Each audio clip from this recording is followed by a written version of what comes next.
good lead into the origins of the project. So let's see. So we met on Ghost Against Ghost, Still Love. You worked on that with me. The end process of that. What was an EP at the time? I helped you with a bit of mixing, and we did. It wasn't just mixing though. We did a double.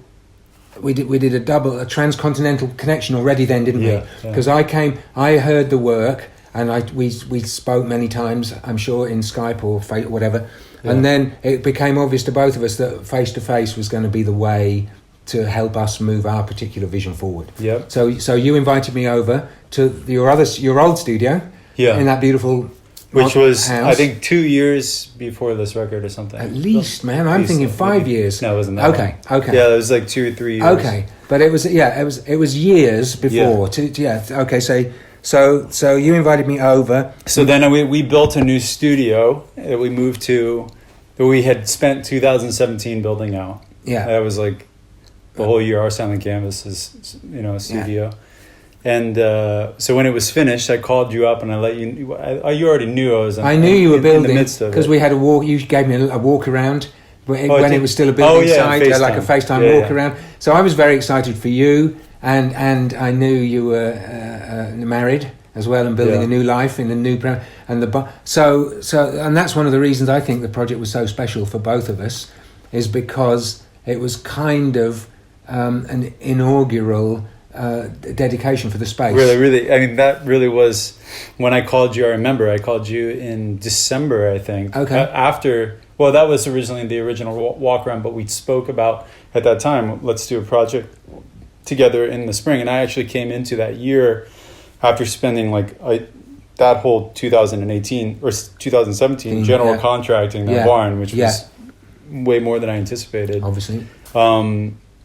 I was really into this idea of spending a lot of effort and energy into collaboration.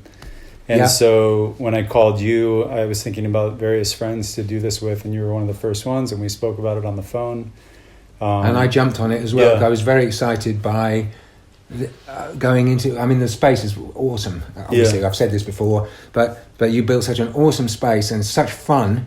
And I knew already that it would be, because I knew you and I knew your incredible attention to detail and your high standards, and I know that you don't do things by halves, man. So even though I didn't know what the barn was going to be like, I already knew it was going to be incredible. And obviously it surpassed my expectations, so that was all amazing. But I jumped on it and said, and especially when I realised we could probably do the first record or the first full-length recording out of that space. And I think that was really special, because it did feel like we were consecrating.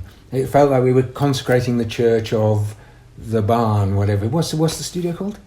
We call it Apollo 37. Okay. Yeah. So if you like, we were consecrating the Apollo 37 church. Yeah, and it definitely. So we finished that in.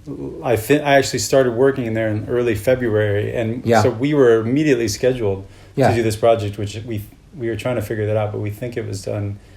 We could March look at or early April, whatever, late March or early April. Yeah, I know there was snow and it was cold. Yeah, and there we had that time of year. We had walks in the woods. And stuff where it was really snowy. Yeah, and no, there was loads of snow, and so it was not late spring.